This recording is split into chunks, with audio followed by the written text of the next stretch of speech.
আজ একটা বিশেষ দিন, তো সেই বিশেষ দিনে আমার সোনা পাপাদেরকে একটু দুধ জল দিয়ে স্নান করানো হচ্ছে।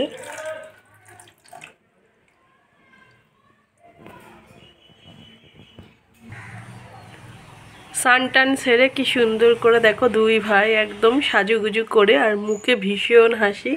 দেখো কি সুন্দর হাসছে, পুরো পরিষ্কার বোঝা যায় হাসিটা। আর আজকে ওদেরও খুব আনন্দ হচ্ছে, দেখো দুজনে কি সুন্দরভাবে দেখো হাসি মুখটা তোমাদের সাথে শেয়ার করে দিলাম আমার সোনা বাবাদের।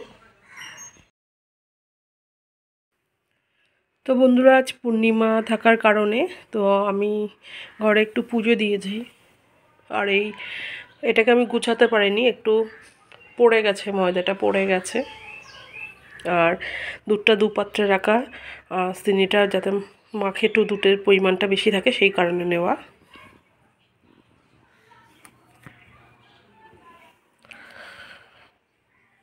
তোমার গোপু সোনাদেরকে কেমন লাগছে? আজকে দিনটা সত্যি খুব ভালো ছিল, আর অনেক দিন ধরে ইচ্ছে ছিল পূর্ণিমাতাটা পুজো রাখার, সেটা আজ কমপ্লিট হলো। কে কে পূর্ণিমাতে ঘরে পুজো দিয়েছো সেটা প্লিজ কমেন্ট করে জানিও। আর আমার তরফ থেকে এই ছোট্ট আয়োজন।